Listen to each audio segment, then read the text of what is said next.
Hello दोस्तों, मैं अमित कुमार और आप देख रहे हैं योर केमिस्ट्री टीचर। जैसा कि बच्चे हम लोग फिजिकल में 2 पार्ट कर चुके थे और ये आपके लिए पार्ट तीसरा लेकर आए हैं। पार्ट तीसरा लेकर आए हैं जिसमें हम लोग 20 क्वेश्चन पहले कर चुके थे। अब इससे बाद हम लोग इसमें देख लेंगे। तो प्यारे बच्चे एक एक क्वेश्चन को कवर करेंगे। इसमें हम लोग तहलका मचा देना है हम इस बार बोर्ड एग्जाम में। तो अगर आप पिछले वीडियो को नहीं देखे हैं बच्चे तो पीछे वाले वीडियो को देख लें, जिससे आपको सुविधा होगा। और साथ ही साथ हम लोग इस वीडियो में 21 क्वेश्चन से आगे करेंगे क्योंकि हम लोग 20 क्वेश्चन तक कर चुके हैं। तो चला जाए आज के लिए पहला क्वेश्चन, फ्राइडे के वैद्युत अपघटन के नियम को लिखें। तो एक चीज आप समझिए, फ्राइडे के वैद्युत अपघटन के टोटल 2 नियम होते। फ्राइडे के वैद्युत अपघटन के टोटल 2 नियम होते बच्चे। एक आपको सिंगल इलेक्ट्रोलाइट्स के लिए और एक श्रेणी क्रम के लिए। तो सबसे पहला नियम देखा जाए फ्राइडे के प्रथम नियम। इस नियम के अनुसार एक इलेक्ट्रोड पर निक्षेपित मुक्त होने वाली पदार्थ की मात्रा बिलियन में प्रवाहित आवेश की या विद्युत धारा की समानुपाती होती है। कहने के मतलब आप इसे इस तरह से याद कर सकते बच्चे कि जो आपका याद रखना होगा कि अगर हम विद्युत धारा की बात करें, कहने का मतलब अगर आप बोल सकते हैं कि मान लिया जाए पदार्थ निकलने की मात्रा m है। अगर पदार्थ m निकल रहा, मुक्त होने वाले पदार्थ की मात्रा m है, तो m समानुपाती होगा आवेश का q का। और m बराबर एक विद्युत रासायनिक तुल्यांक आता है z इंटू क्यू।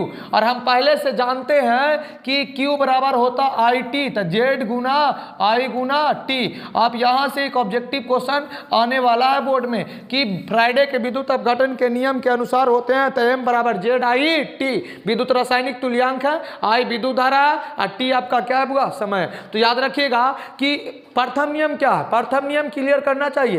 प्रथम नियम कहता है कि जब किसी अब याद रखिएगा कि जो भी विद्युत अपघटन की जब क्रिया होगी तो उसमें इलेक्ट्रोड होती है। इलेक्ट्रोड पर मुक्त होने वाली पदार्थ की मात्रा, इलेक्ट्रोड पर मुक्त होने वाले पदार्थ की मात्रा प्रवाहित आवेश की क्या होता है, समानुपाती होता है। इंग्लिश मीडियम वाले बच्चे भी देख सकते हैं, the mass of substance deposit at any electrode is directly proportional to the amount of charge passed. Means कहने का मतलब m डायरेक्टली प्रोपोर्शनल होगा q का।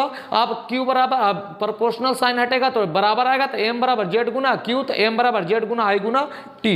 इस तरह से आप इसको कवर कर लिए। चला जाए दूसरे नियम क्या कहता है। दूसरे नियम कहता है कि अगर समान धारा बहुत सारे विद्युत अपघटनी सेल में प्रवाहित की जाए, अगर विद्युत इलेक्ट्रोड जो है बहुत सारा को श्रेणी क्रम में जोड़ दिया जाए और श्रेणी क्रम में समान विद्युत धारा प्रवाहित किया जाए, तो याद रखिएगा जब समान विद्युत धारा प्रवाहित किया जाएगा तो जो मुक्त होने वाली इलेक्ट्रोड होगा वह विद्युत रासायनिक तुल्यांक का होगा समानुपाती।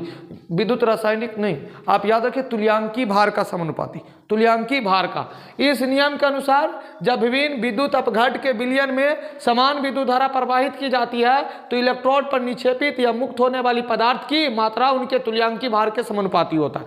कहने का मतलब आप याद रख सकते हैं कि जो मुक्त होने वाला पदार्थ अगर W माने है, W से भी मानिए या M से भी मानिए, कोई दिक्कत नहीं है। तो W समानुपाती कोची होगा E, और 2 गो है तो W1 समानुपाती E1 और W2 समानुपाती कोची हो जाएगा E2। आप बताइए W बराबर हो जाएगा W बराबर W1 बराबर Z इंटू E1 और इधर से आप ले लीजिए W2 बराबर Z इंटू E2। तो बताइए Z बराबर क्या लिख सकते हैं, W1 बटा क्या चीज E1 और इधर से Z बराबर क्या लिख सकते हैं बताइए, W2 बटा E2। आप बताइए यहाँ से हम निकाल सकते हैं क्या चीज, इक्वेशन 1 और 2 बना के W1 बटा E1 बराबर W2 बटा E2। तो याद रखिएगा कुछ नहीं है। जब विभिन्न प्रकार के इलेक्ट्रोड में समान विद्युत धारा प्रवाहित की जाती है, जब विभिन्न प्रकार के इलेक्ट्रोड में समान विद्युत धारा प्रवाहित की जाती है तो इलेक्ट्रोड पर मुक्त होने वाली पदार्थ की मात्रा उसके क्या चीज के तुल्यांकी भार के, याद रखिएगा तुल्यांकी भार, उसमें आवेश के, इसमें तुल्यांकी भार के समानुपाती होती है।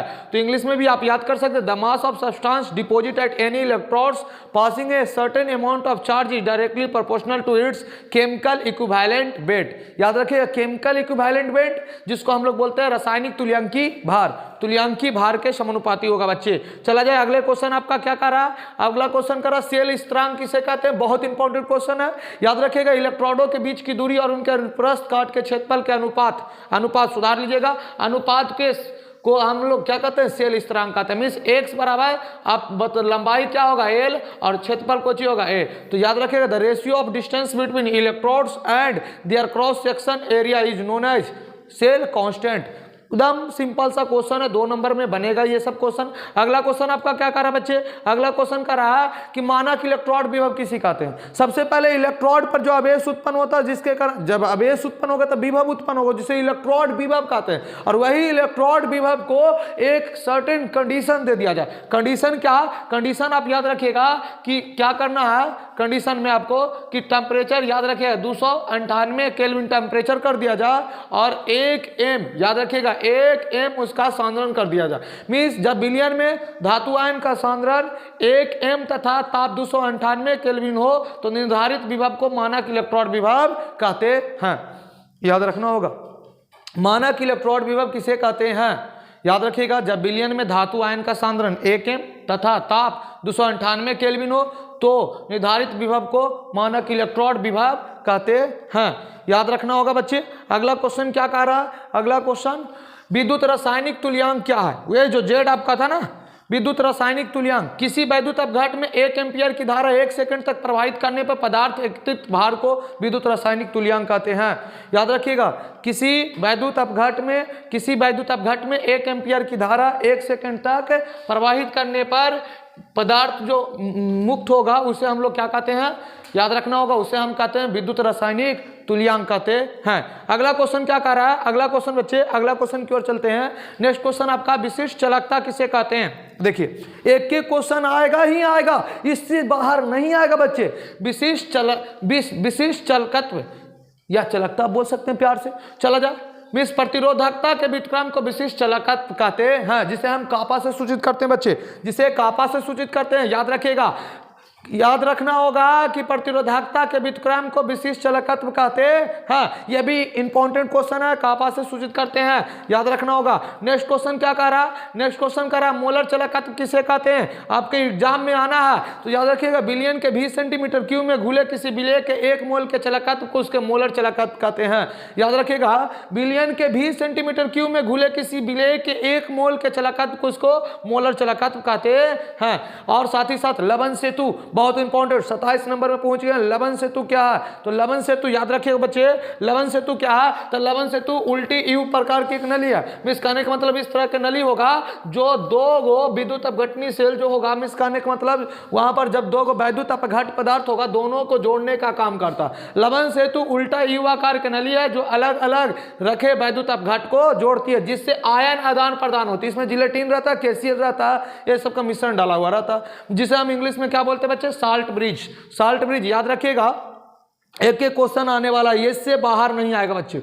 अगला क्वेश्चन क्या करा, अभिक्रिया की कोटि किसे कहते हैं। तब वेग समीकरण में प्रयुक्त सांद्रण पदों के घात के योगफल को हम लोग क्या कहते हैं, अभिक्रिया की कोटि। और याद रखिएगा अभिक्रिया की कोटि शून्य भी हो सकती है, अभिक्रिया की कोटि शून्य भी हो सकती है। याद रखिएगा यहाँ से आप तो क्वेश्चन पूछा भी है, शून्य कोटि अभिक्रिया प्रथम कोटि, तो शून्य भी हो सकती है अभिक्रिया। तो याद रखिएगा वेग समीकरण में प्रयुक्त सांद्रण पदों के घातों के योगफल के अभिक्रिया की कोटि कहा जाता है, जिसे इंग्लिश में ऑर्डर ऑफ ए रिएक्शन बोलते हैं। तो याद रखिएगा द रेट रिएक्शन में जो यूज होने वाला है उसी को बोला जाता है बच्चे। अगला क्वेश्चन कर रहा है अभिक्रिया की अनुक्ता किसे कहते हैं। तो किसी भी अभिक्रिया में भाग लेने वाले, याद रखिएगा किसी भी अभिक्रिया में भाग लेने वाले परमाणुओं या अणुओं की न्यूनतम संख्या को अभिक्रिया की अनुक्ता कहते हैं। न्यूनतम संख्या को अनुक्ता कहा जाता है, मोलिक्युलरिटी। याद रखिएगा एक क्वेश्चन को तहलका मचा देना है। और नेक्स्ट क्वेश्चन आपका सक्रिय ऊर्जा। तो सक्रिय ऊर्जा जब समान अणुओं को सक्रिय जटिल, ये जटिल होगा बच्चे, जटिल में बदलने के लिए आवश्यक ऊर्जा को सक्रिय ऊर्जा कहते हैं। जब समान अणुओं को सक्रिय जटिल में बदलने के लिए आवश्यक ऊर्जा को एक्टिवेशन एनर्जी। याद रखिएगा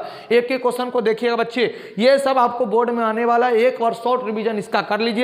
और याद रखना होगा बच्चे हम लोग एक क्वेश्चन को करेंगे और कभी हम लोग पीछे रुकने वाले नहीं है, और आपको तहलका मचा देना है एक क्वेश्चन करके। इसमें कोई जान नहीं है, वो एक भी जान नहीं है, एक तुरंत देख लीजिए काम खत्म हो जाएगा। और सुनिएगा जाते जाते एक छोटा सा मोटिवेशन हो जाए कर रहा है, सुनिएगा तो अच्छे से बच्चे आप ही के लिए है। तीर को भी आगे छोड़ने से पहले, तीर को भी आगे छोड़ने से पहले पीछे खींचना पड़ता है। तीर को आगे छोड़ने से पहले पीछे खींचना पड़ता, उसी तरह अच्छे दिनों के लिए बुरे दिनों से लड़ना पड़ता है बच्चे। फिर मिलते हैं अगले वीडियो में, जब तक के लिए जय हिंद जय भारत।